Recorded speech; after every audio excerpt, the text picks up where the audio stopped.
talking about it. The story is true. You should hold fast.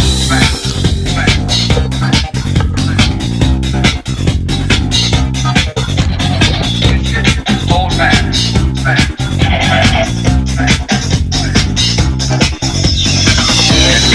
Civilized world. Is it true?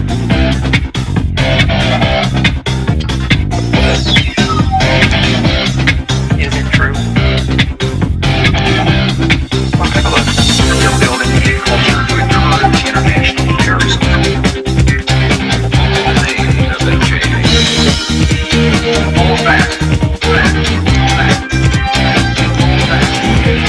Nothing will hold up.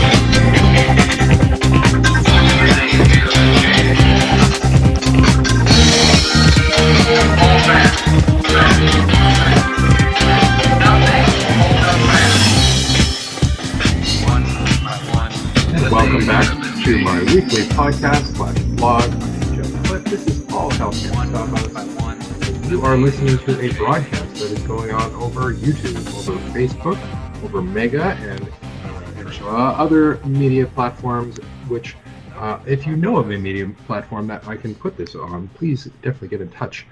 Jeffrey, jeffrey.cliff+AHCSU@gmail.com, or ricochet wherever this video is posted. A comment also works as well. And so this is, if you've never heard this before, something that I've been doing every week so that you have something to listen to, so you don't have to listen to John Gormley, among other things. Gormley, of course, is on the radio. This is not yet on the radio, probably never will be on the radio, because here in Canada, our radio is highly regulated by the CRTC, and you don't get to go on the radio unless you're willing to basically do what the people who have the license tell you, and you don't get a radio license unless there are certain conditions met. And I'm, of course, not willing to live up to those conditions. I'm going to give you the truth. I'm going to give you the information that I have, and maybe some music on top of that. And so with that in mind, let's cut into the beginning, which is, of course, the music section of the show. Unfortunately, none of the people that I invited this week, I don't think one of them responded by saying they didn't want to participate, but the other ones didn't respond at all. It was very unfortunate, kind of a waste of some invites, I think, on this one. But in any case, when that happens, I have two bits of music for you. And as usual, I've got two. Now, one, I've been kind of waiting to pick one of these songs for a while. Unfortunately, it's from a concept album. And for those of you who are too young to remember what concept albums are, it used to be a thing back in the days of CDs and vinyl records. I guess vinyl records are starting to kind of come back again, and with that, there might have been a concept album or two out recently. But basically, you don't listen to these albums for their songs. I mean, sometimes they have good songs on them. Like, for example, Pink Floyd's The Wall is a concept album, and it's got some singles on it that are well worth listening to. But generally, if you listen to one song, you really should listen to the whole album. And it sounds so much better in context. It just makes more sense. Now, this song in particular is from 9 Inch Nails. Now, 9 Inch Nails has been around for a while, and they've been Trent Reznor has reinvented himself a good couple of times. But one of his reinventions of himself was basically as a free culture artist. And there were a good couple of years in the early 2000s where he was really just sticking it to the record industry and recording and releasing stuff and just throwing it up on the internet. He is definitely a computer geek. Like, there's no question about it. He feels comfortable online. It's entirely possible that you could, in your early days of the forums and BBSs out there, have encountered him, because I'm pretty sure he's online. He is connected. And so in the early days, I used to be hang out on his fan site for a while, and he would actually just throw stuff he was recording up as he was recording it, just as a test balloon to see what people enjoyed and maybe what people really liked. And there were some versions of some songs that I wish I would have kept, because they were, I think they were even better than the final versions. Which is kind of unfortunate, but then my hard drive died before I was able to keep those. In any case, one of the albums he released was Ghosts, and Ghosts actually had Creative Commons license on it. It was one of the first albums ever to, if not the first album ever, to be an award-winning Creative Commons album that everyone could just download on the Pirate Bay, enjoy to their heart's content. I think the idea is that it was a 4-part concept album, and the first part everyone got access to, and if you wanted the rest of the album, you had to go out and buy it. Now, obviously, if you were resourceful, you could get the rest of the album. But on the flip side, it made a lot of sense to buy it because it supported the artist. It really did give him feedback that, oh, hey, this album was worth getting. And of course, if you wanted to just listen to the free part of the album, you could do that too. So it was kind of like a mixture of all the different ways of approaching things. And it was a great album. I've listened to it hundreds of times, I'm sure.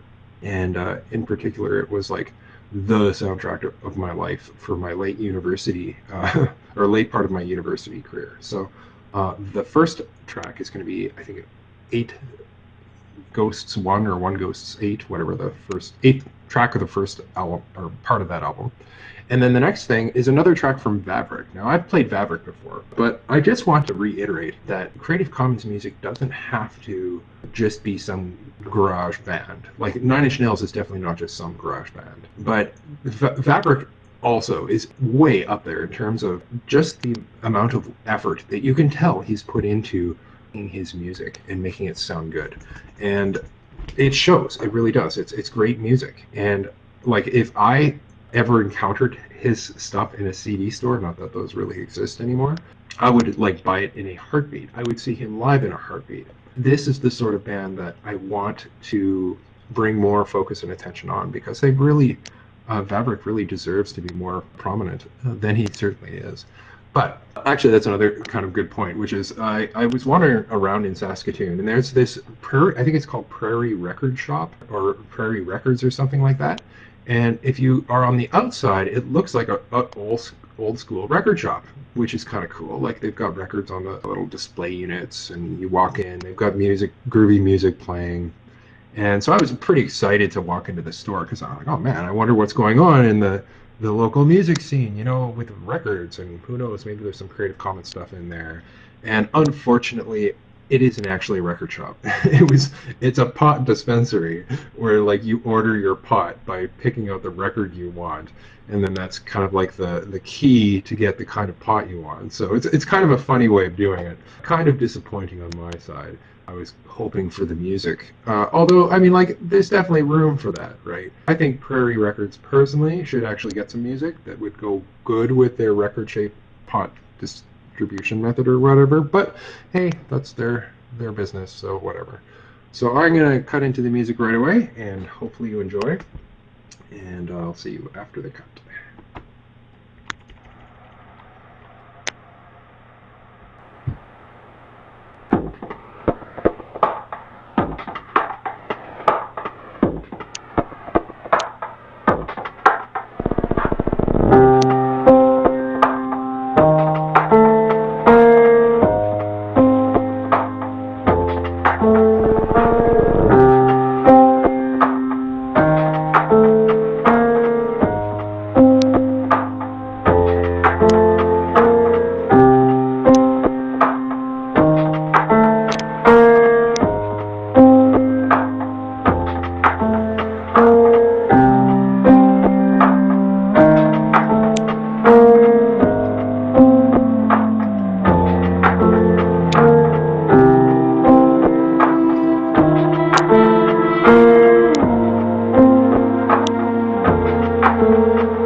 Fascination, feline flow, information mankind know.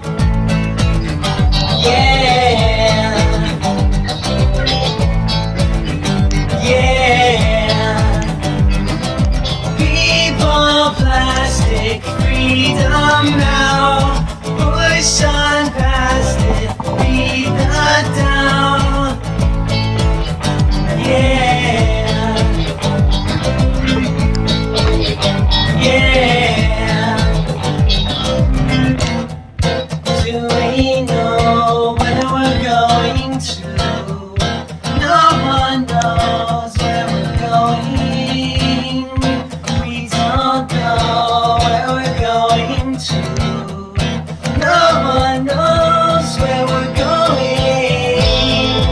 Under empires falling down.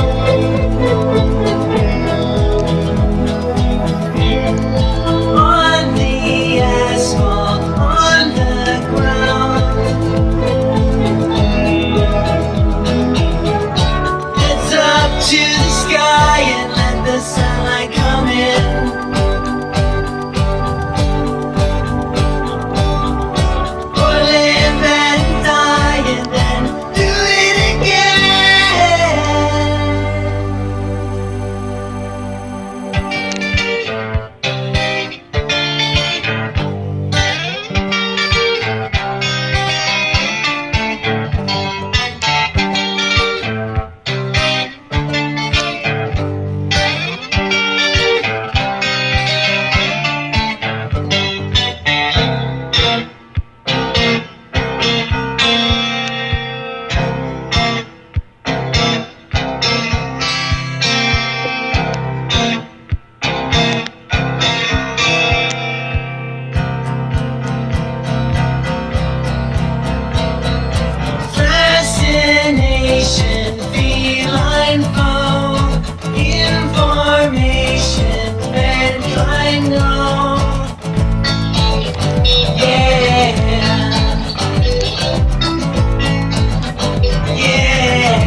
So that was the musical section of the show.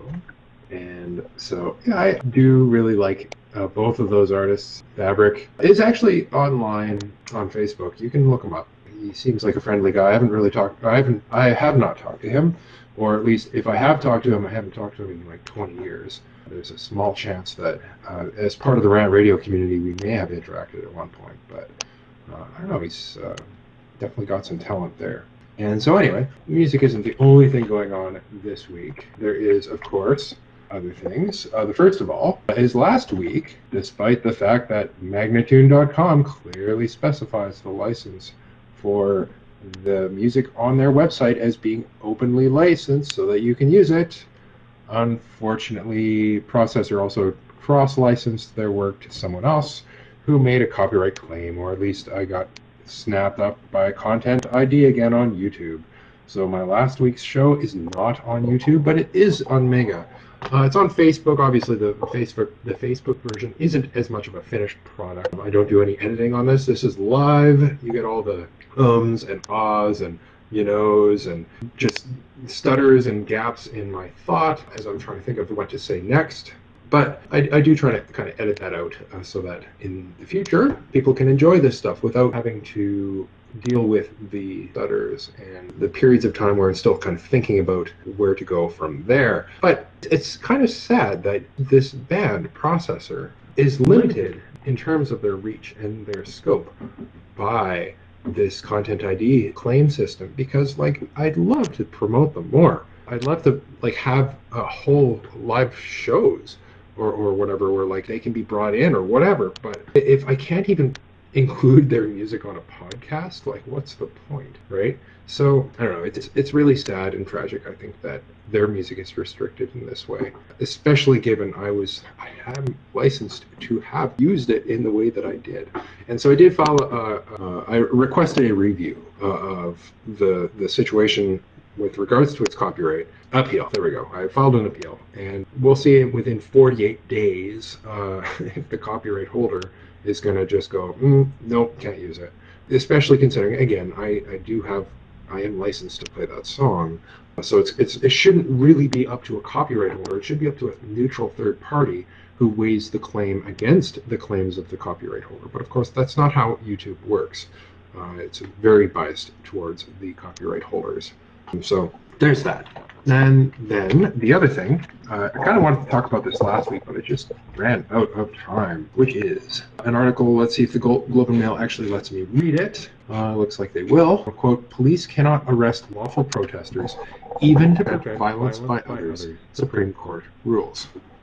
Now, unfortunately, they don't mention in this article what the name of the case was. This is really not very good writing on the part of Sean Fine, the justice writer for the Globe and Mail, but I guess they have to make their money somehow, and keeping their audience non-informed is probably the best way for them to do it, I guess. But anyway, the decision comes in the case of Randy Fleming, who carried a Canadian flag on a pole as part of a counter-protest against an Indigenous occupation of Crown land in Caledonia in Ontario in 2009.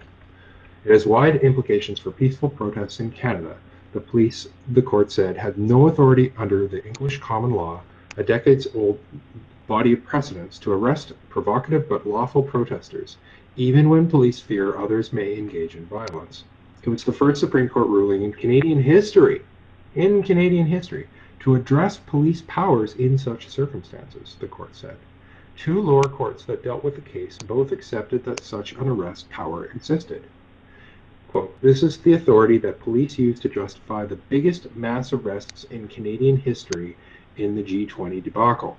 So for those not aware of what happened there, in the G20 debacle, the Canadian government under the Harper government and under the Liberal Ontario government, basically, or it may have even been a Conservative Ontario government, I wasn't in Ontario at the time, closed off the entire downtown of Toronto, fenced it all off, arrested anyone who protested within the fence, and then sent walls of police officers into just the rest of the city and arrested blocks full of people for no reason at all, other than the fact that they were on the same block that they wanted to basically arrest people.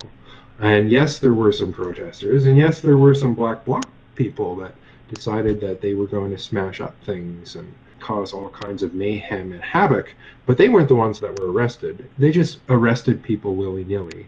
And as mentioned, it was over I thought it was over 2,000 people that they arrested, but in any case, it was literally blocks filled with people, and the police would show up on one side of the block, they'd show up on the other side of the block, and then they'd start like marching into the middle and squish people in, and it was very possible that people could have been trampled. People were not given access to water. They were handcuffed and handcuffed very tightly. They were threatened with journalists were threatened with gang rape for reporting what was going on.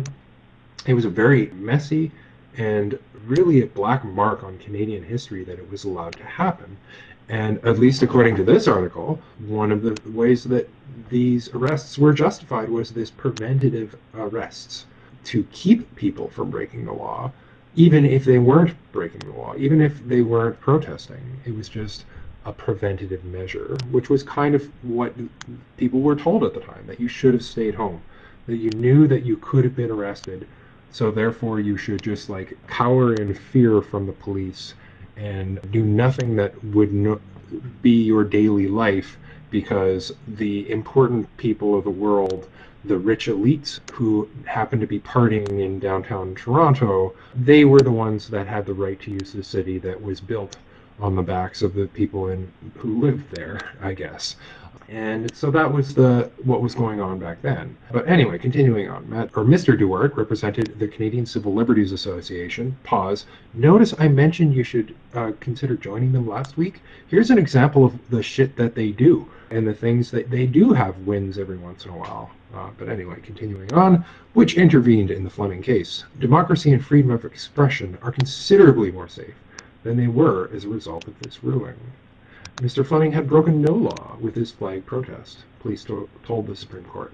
But when 8 to 10 people from an indigenous demonstration headed towards him, the Ontario Provincial Police officers ordered Mr. Fleming to drop the flag. He refused. Pause. Who's going to drop a flag? Of the people who wave flags like that, can you imagine anyone being told to put it down, actually putting it down? Like, that's like the most patriotic thing you can do, pretty much, is to pick up a flag and wave it. Like, you listen to the American national anthem or the Canadian national anthem. Like, it's when we have situations like this where people are proud and courageous enough to have a flag and wave it around even in the face of danger, like, they're not going to put it down. Like, come on. Anyway, continuing on. He refused, and 5 officers pulled his arm behind his back, forced him to the ground. Which, by the way, I don't know if you've ever seen a video of officers doing this, but sometimes they're like really, really, really violent when they do it.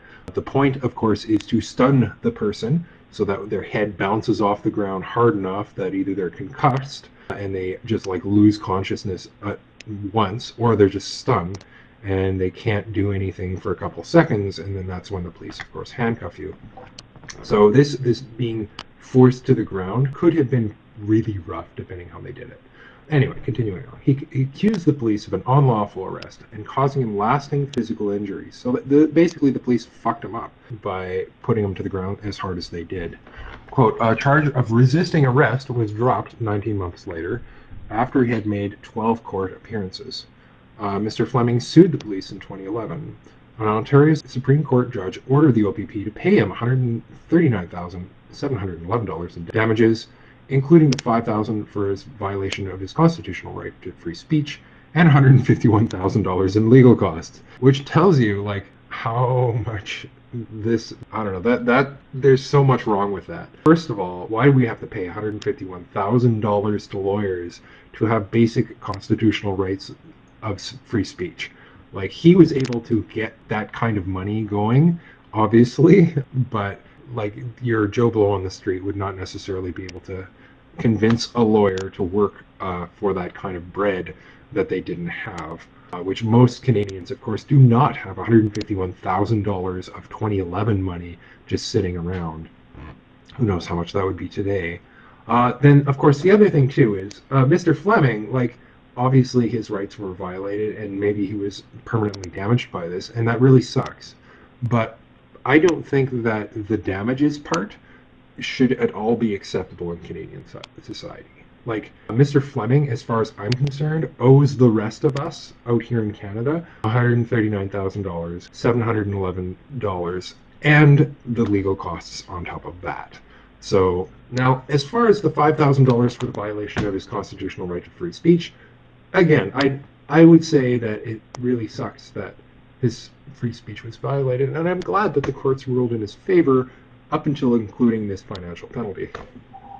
And so it really sucks for the rest of Canadian society that he has to be paid out of basically taxpayer dollars for this. And so, like, it's the law, and he should collect that money for sure. But if anyone hearing this podcast hears or interacts with this Mr. Fleming, I would not interact with him personally. I would just, like, completely stonewall him unless he paid you a little bit, and then you can publicize, yeah, I took a little bit of this winnings money off of him. But I don't think it's enough that any particular individual should get this money. I think he owes that much money to every single Canadian in this country. So if he wants to get a burger from you or something, tell him to pay the $280,000, or what was it, 295,000, 296,200, whatever it is. Add the amount up. Like, he should not be able to just walk away with that kind of cash, as far as I'm concerned.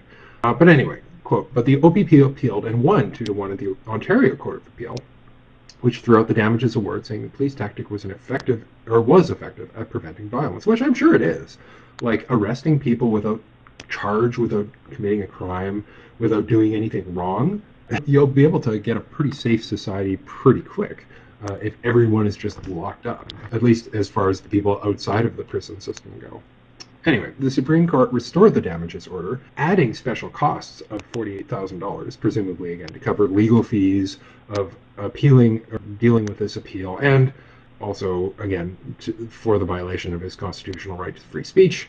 But continuing on, and sharply criticized the appeal order for stressing the effectiveness of police action when constitutional rights were at stake. This is kind of the key part of the article here. That the, quote, this is a recipe for a police state, not a free and democratic society, or Justice Suzanne Cote wrote in a 7-0 ruling. So keeping that in mind, like, some of these Supreme Court judges were appointed by the Harper government. These are the highest judges in the land, and they are unanimous on this. That, quote, this is a recipe for a police state, not a free and democratic society. This is what we have been living in up until this past week or two. This is the Canada that we have had, that the police can just arrest you without charge, without doing anything wrong. They can just sweep up entire blocks full of people, threaten people with gang rape, threaten people with torture, render them to foreign countries to be tortured, all in the name of preventing people from doing something wrong, all with this argument of a ticking time bomb, right? That someone might do something, and therefore we have to act to prevent it, and that even if it would be otherwise illegal, that they can be justified in doing it, because even against peaceful people who are not breaking any law, they're still justified in preventing someone from breaking the law, from pre-crime, from thought crime. So, quote, it would directly undermine the expectation of all individuals in the lawful exercise of their liberty to live their lives free from coercive interference by the state, unquote. Which is exactly the point. I have lived as a young adult through this time with the expectation that my life would not be free from coercive interference from the state. That was the Canada that I expected. But the Supreme Court obviously wants the country to be a better place than it has been for the past decade, and so has made this ruling. So, continuing on, she stressed that in general, arrests of peaceful protesters when no charges are laid pose a danger to civil liberties because no court would be involved, and therefore no judge would review police actions. I.e., that there should be a review of police actions, and that, yeah, sometimes they're going to have to do things that are maybe even illegal, but at least there's going to be a consequence for them, and that they have to answer to, if not the public, but at least the legal system. Quote, the purported power in this case would directly impact on a constellation of rights that are fundamental to individual freedom in our society, she wrote. Mr. Fleming declined to be interviewed, blah, blah, blah. And he talks about how better it is for him. But, quote, police have arrest powers under the Criminal Code of Canada for such things as resisting or obstructing officers in carrying out their duty, but only when they use less intrusive methods in circumstances such as Mr. Fleming's case, the court said. The OPP did not argue that any criminal code powers applied to the situation involving Mr. Fleming, i.e. they just felt like arresting him, so they did. And that's the kind of thing that the court is saying. You can't just do that. You have to have a reason. Again, going back to the habeas corpus video, like they can't just willy-nilly throw you away. They need to actually justify what they're doing. And they have the powers to justify so much with the Anti-Terror Act anyway, that like there's no excuse for not justifying it. They can, again, just call you a terrorist, and then that's their justification. But continuing on, spokesperson for the OPP said the force was not ready to comment on Friday, and that the court's recognition of the powers of arrest under the criminal code is helpful and will undoubtedly continue to be used in appropriate circumstances to preserve the peace during the public protest. I.e., whenever the court rules on something like this, they always give everyone an out. They gave the police an out by clarifying that they can continue to arrest people if they use the criminal code to do it. And they gave the public an out to basically be a public protest in public, at least as far as is not eliminated by the Anti-Terror Acts. Although this wasn't made explicit in the article, obviously it's kind of implicit in that when they talk about the criminal code, they include stuff like the Anti-Terror Act, and they include stuff like the Immigration Refugee Protection Act and the requirements therein. So anyway, continuing on, the incident arose from a times violent dispute in which the protesters from the Six Nations of the Grand River Reserve, 25 kilometers south of Hamilton, occupied a housing development in nearby Caledonia in 2006. A court ordered them to leave, which, I mean, it's their land. Like that's probably an overstep of the court. But, quote, after the Crown bought the land and permitted the protesters to remain, Mr. Fleming arrived in counter-protest on May 24, 2009. So, anyway. So good on Mr. Fleming for sticking up for the rest of us and for winning this awesome precedent, though shitty that he got the money for it. But isn't that kind of interesting that we have at least something of the rule of law here in this country and that the courts are pretty in favor of it? The next thing I wanted to talk about was the leaders debate, which again happened a couple of weeks ago, or maybe a week or two ago. It's kind of all a blur at this point. And so I can go into a couple of things that happened in the leaders debate. But there was one thing in particular that happened, and I've kind of mentioned this on Facebook, but for a while now, the parties have had either their platforms or have been public about what they've been wanting to do, and the Green Party specifically seemed to be doing well in the polls. They looked like they were going to pull a couple of extra seats, more than they currently have. That seems to have stopped, and maybe even in part because of this. But basically, they were really getting their names out there. They were really encouraging people to work together as a country, not on political left-right party lines, but to actually just look at things like climate change and say, hey, we have to work together to fix this. And the way that our political system works, we don't have time to fix all of the problems in our democratic system before this climate change, before we have to deal with it. And so we're going to have to work with the limitations of what we have in order to solve this massive, possibly human species threatening problem. And so that's going to mean working with the Liberals. And it's going to mean working with the Conservatives. And it's going to mean working with the NDP. And it's going to mean working with the PPC and the Bloc and anyone else who is elected to the House of Commons here in Canada to come up with a solution that everyone can agree on and that everyone can basically understand and then work from there. And yes, we have people in the Conservative Party perhaps that don't even believe in climate change, or who do, but are only publicly agreeing to it because they would be ridiculed if they didn't. And so we've got that problem. But even so, it was a huge fig leaf on the part of the Greens towards the Liberals and the Conservatives to at least give them acknowledgement that they are probably going to be the ones that have to get on board with a solution before it's actually going to happen in Canada. And Elizabeth May modeled her approach to this on the War Cabinet that dealt with World War II, the probably second biggest threat in Canadian history compared to climate change. And that this metaphor of a war cabinet gave us guidance for how to deal with problems of this magnitude and seriousness. And we've done it in the past, we could do it again. So, during the leaders' debate, she asked, among other things, Jagmeet Singh, the leader of the New Democrat Party, if he would participate in this war cabinet. And he said no. His response was in the negative. His response was that he would refuse to participate in any war cabinet that the Conservatives were also a part of, which means he would refuse to participate, period, because the Conservatives were invited. They were invited and they were expected to participate as, again, one of the main parties in Canada. This is outrageous from the perspective of someone who actually thinks that climate change is a serious issue that is worthy of addressing. Jagmeet Singh could easily have said, yes, we will work with the other parties to do something about climate change. This is in the context of Elizabeth May criticizing Jagmeet Singh and the NDP for not having a strong enough policy on climate change. Now, the policy that the NDP has for climate change is pretty good. And maybe the reason that I think it's pretty good is because I'm still dealing with the science that the IPCC AR4 report recommended rather than the AR5. That is possible. I'm willing to admit that that's a possibility. However, it is extremely brave, the length that the NDP has gone to distance itself from the fossil fuel industry and to get a vision of what Canada can be without the fossil fuel industry and the money that it's being thrown at them right now. There is going to be suffering and disruption and all kinds of political capital lost because of the strong and the forward-thinking approach that the NDP has towards climate change. And sure, the post-NDP Green Party platform is slightly better.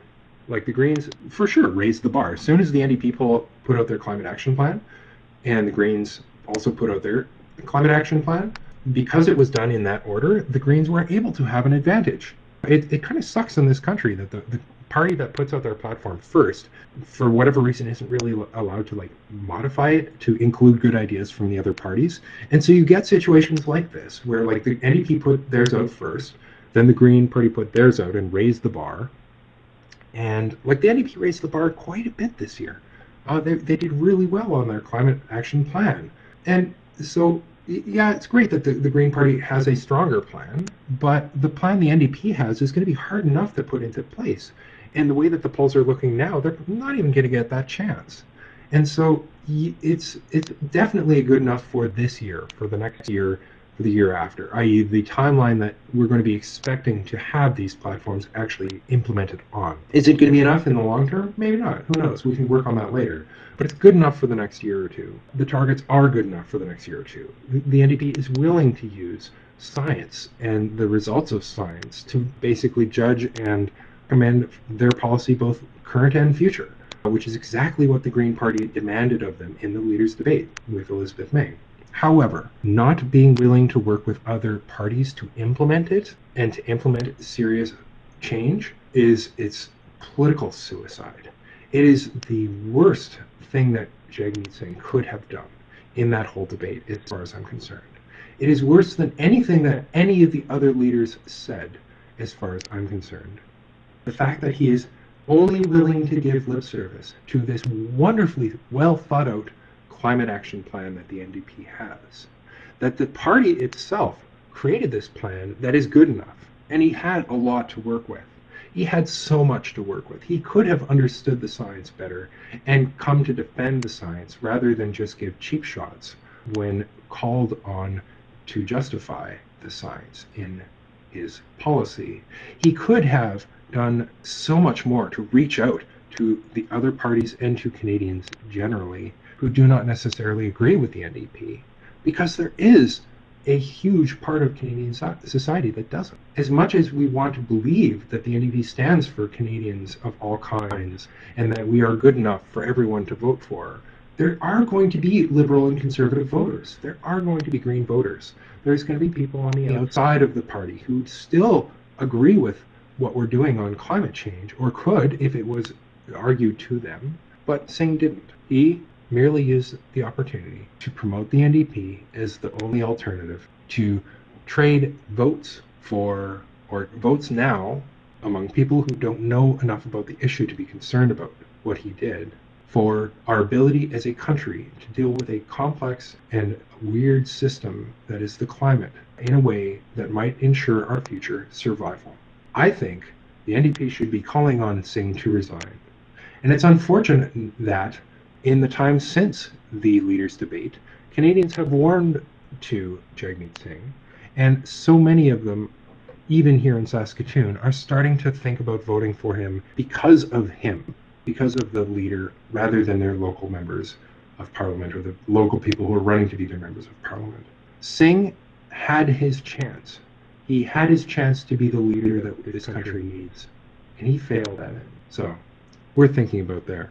But anyway, this episode is getting long enough. I did want to get into that, but I just want to, before this episode is over, I do want to point out that even with our failure of a leader, the NDP is still the party that resisted C51.